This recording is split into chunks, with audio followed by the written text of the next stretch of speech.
नमस्कार, मैं हूं हनुमान गोयल और आप देख रहे हैं राज 24। आज हम हैं बानसूर विधानसभा से भारतीय जनता पार्टी के प्रत्याशी देवी सिंह शेखावत जी के पास। इनसे हम रूबरू होंगे और जानेंगे कि अब की बार जो भारतीय जनता पार्टी ने इनको जिम्मेदारी सौंपी है उस पर वो कितने खरे उतरेंगे। सर, पिछला चुनाव आपने निर्दलीय के रूप में लड़ा और एक दमदार तरीके से लड़ा। अब की बार भाजपा ने आपके कंधे पर जिम्मेदारी दी है, कितना निभाएंगे आप? सबसे पहले राज 24 और गोयल साहब, आपके सभी दर्शकों को मैं बहुत अभिवादन करता हूं। भारतीय जनता पार्टी ने मुझे यहां प्रत्याशी के तौर पे भेजा है, इसके लिए मैं पार्टी के शीर्ष नेतृत्व का, और चूंकि अब के ये बताया गया कि ये सब जनमत संग्रह के आधार पर, जन भावना के आधार पर टिकट पार्टी में दिए गए हैं, तो मैं जनता जनार्दन बानसूर विधानसभा क्षेत्र के 36 कौम के सभी मेरे भाई बहनों का बहुत आभारी हूं, जिन्होंने मेरा नाम प्रमुखता से सुझाया। जैसे ही आपको टिकट मिली, पार्टी के जो पूर्व प्रत्याशी थे महेंद्र यादव, उन्होंने बगावती तेवर दिखाए और उनके कुछ कार्यकर्ता जयपुर में जाकर के उन्होंने अपना नाराजगी भी जताई। क्या कहेंगे कि महेंद्र यादव क्या आपके साथ लगेंगे? महेंद्र जी यादव हमारे साथ रहेंगे, और जहां तक बात है कि हर क्षेत्र में बहुत ज़्यादा प्रतिस्पर्धा है, तो ऐसा हो नहीं सकता कि भारतीय जनता पार्टी जैसी बड़ी पार्टी, इसमें केवल एक ही उम्मीदवार ऐसा हो जो चुनाव लड़ सके। तो ऐसे बहुत से कैंडिडेट होते हैं, और स्वाभाविक रूप से कई लोग बहुत ज़्यादा दिल से प्रयत्न भी करते हैं। कार्यकर्ताओं में भी कुछ लोग विशेष रूप से अटैच हो जाते हैं, तो सभी की भावनाओं का पार्टी ध्यान रखती है, और मेरा सहयोग उन सभी को रहेगा, और मुझे भारतीय जनता पार्टी के जितने आकांक्षी थे सभी का सहयोग मिल रहा है।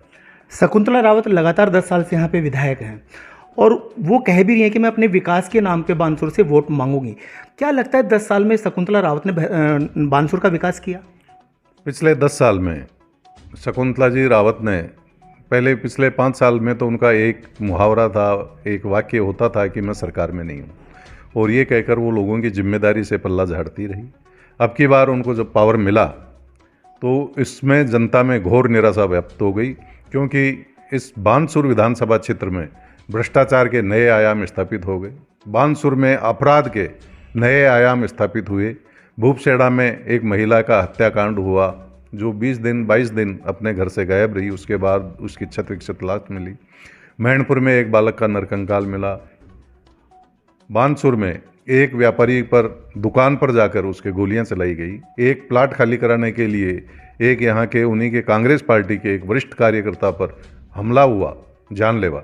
और इसके अलावा व्यापारियों से लूट, उनकी दुकानों से पैसे लूट कर लोग ले गए, और उनकी उदासीनता बनी रही।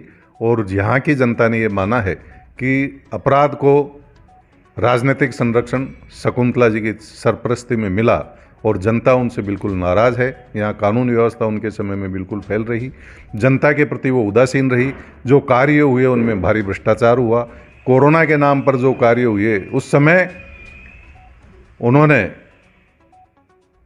कुछ लोगों से मिलकर जो पंचायत राज का पैसा था उसको खुर्द-बुर्द कर दिया, और वो जनता के काम नहीं आया। तो ये भ्रष्टाचार के नए आयाम स्थापित हुए, फैसले बाहर लिखे गए, और मनमर्जी उनकी चली।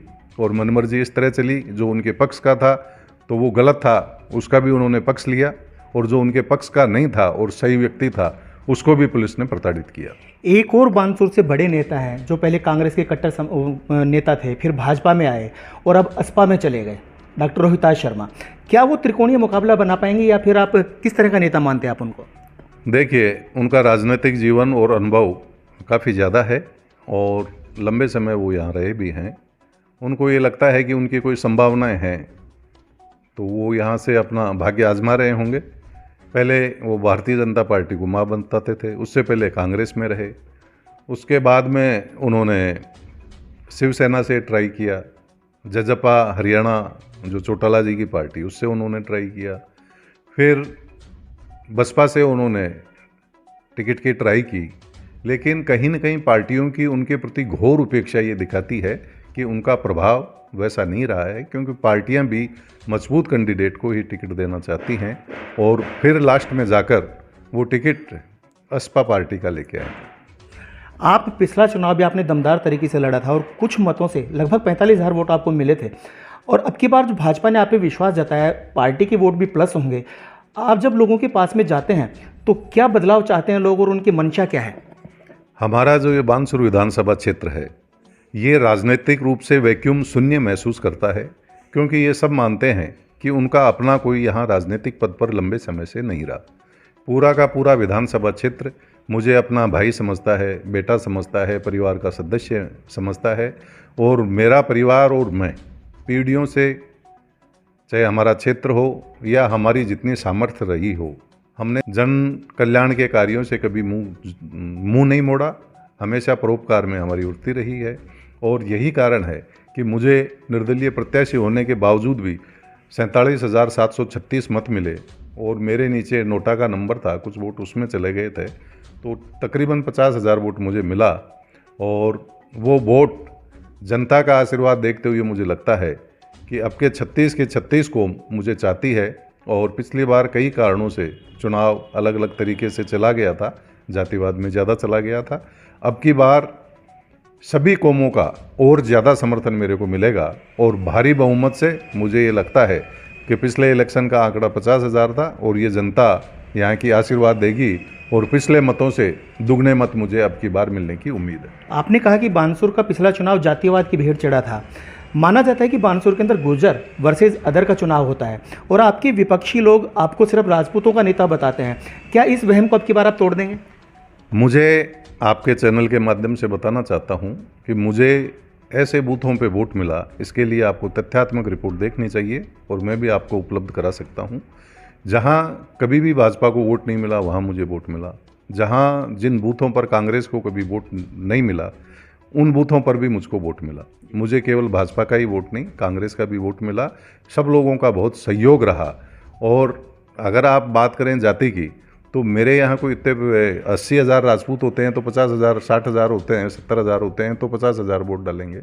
मेरे को सभी कौमों का वोट मिला और वोट भी नहीं मिला तो हर व्यक्ति दिल से मेरे से जुड़ा हुआ था और उनको पता था कि ये अच्छा व्यक्ति है और क्षेत्र का ईमानदारी से विकास करेगा। तो सबकी शुभकामनाएं मेरे साथ थी और आने वाले समय में मुझे 36 कौम का वोट मिलेगा। मैंने पहले भी करके दिखाया है। यूआईटी चेयरमैन रहते हुए हर व्यक्ति मेरे को जानता है कि मैं हर जाति का सम्मान करता हूँ।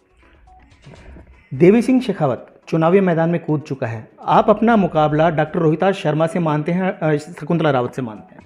देखिए, मुझे यहाँ जो देखते हुए लगता है परिदृश्य कि यहाँ जो कांग्रेस ने अपना प्रत्याशी घोषित कर दिया है, इनका भी लंबा अनुभव है और उनका वोट बैंक भी है।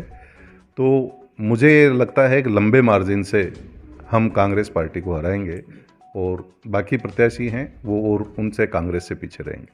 आप हमारे चैनल के माध्यम से बानसूर के लोगों को क्या विश्वास दिलाएंगे कि जीतने के बाद में आपका पहला एजेंडा ये रहेगा कि बानसूर में मैं ये काम करूँगा? सबसे पहला एजेंडा मेरा यहाँ शांति व्यवस्था, कानून व्यवस्था को दुरुस्त करना, सरकारी कार्यालयों में भ्रष्टाचार कम करना और जनता की सीधा जुड़ाव करके भाई से भाई को जुड़वाने का। हमारे जो नौजवान बच्चे हैं वो किसी भी तरह से अपराध की दुनिया की तरफ आकर्षित नहीं हों, अच्छा पढ़ें लिखें और अपना नाम क्षेत्र का 36 कौम के बच्चे हमारे इस बानसूर विधानसभा क्षेत्र का नाम ऊंचा करें, सकारात्मकता के साथ करें, भारतीय का भाव सब में बढ़े, सब अपना योगदान इस भारत के कल्याण में दें। और मोदी जी का जो विज़न है कि भारत को राष्ट्र गुरु बनाना है, पूरे विश्व का गुरु बनाना है, उसमें यहाँ का हर युवा अपनी भागीदारी निभाए और अपराध से दूर रहे, अपने घरों का नाम ऊंचा करे, व्यसन से दूर रहे, अवैध हथियारों से दूर रहे। ये मेरी पहली प्राथमिकता है। बाकी विकास इसके साथ पीछे के पीछे सब तरह से आएंगे। एक अंतिम सवाल है। लोग कहते हैं कि जातिवाद और गोत्रवाद के ऊपर चुनाव लड़ा जाता है, लेकिन देवी सिंह शेखावत हमेशा मानते हैं कि वो 36 बिरादरी के ऊपर चुनाव लड़ते हैं। मैंने अपने अलवर के कार्यकाल में, आप बालिकाओं हॉस्टल के लिए देखें तो हर समाज जो मेरे पास आया कोई भी निराश नहीं हुआ। मैंने हर, चाहे यादव समाज हो, चाहे मेघवाल समाज हो, चाहे ब्राह्मण समाज हो, चाहे अग्रवाल समाज हो, चाहे राजपूत समाज हो, चाहे लखेरा समाज, योगी समाज, सुनार समाज, जहांगीर समाज, कुमावत समाज, मैंने सबको अपने हृदय से लगा के रखा और सबकी सेवा की, सबको ज़मीनें अलॉट की। और हमारे अलवर का जो हमारे यहाँ के भर्तृहरि महाराज लोक देवता हैं, उनके पैनोरमा के लिए मैंने भूमि दी और मुख्यमंत्री जी तत्कालीन से कहकर मैंने 5 करोड़ का बजट उसके लिए उनसे दिलवाया। उसके साथ ही